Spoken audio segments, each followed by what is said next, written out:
Har bir narsa o'zining ziddi bilan imtihon qilinadi. Agar jasur bo'lsangiz qo'rqoqlar bilan, rahmdil bo'lsangiz zolimlar bilan, sodiq bo'lsangiz vafosizlar bilan, fidoyi bo'lsangiz nonko'rlar bilan imtihon qilinasiz.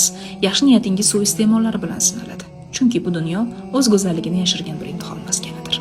Alloh bandasining ichidagi haqiqatni rohat kunlarda emas, balki qiyin insonlarga duch keltirganda yuzaga chiqaradi. Yaxshilikning qadri yomonlikning o'rtasida bilinadi.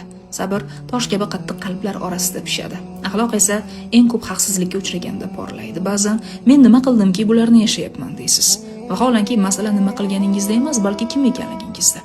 Alloh sizni kirlatish uchun emas, balki qanchalar pok ekanligingizni ko'rsatish uchun ziddiyatlar bilan sinaydi. Agar marhamatingiz zulmga duch kelsa, bilingki, u marhamat qadrlidir.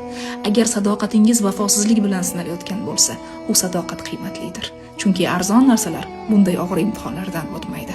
Payg'ambarimiz sollallohu alayhi vasallam shunday marhamat qiladilar. Baloning eng shiddatlisi payg'ambarlarga, so'ngra darajasiga ko'ra solih bandalarga keladi. Demak, boshingizdagi qiyinchilik jazo emas, balki tanlanish holatidir. Siz to'g'ri bo'lishda davom eting, zidlar sizni charchatmasin. Zero Alloh o'z axloqiga o'xshash bandalarni imtihon bilan yetiltiradi.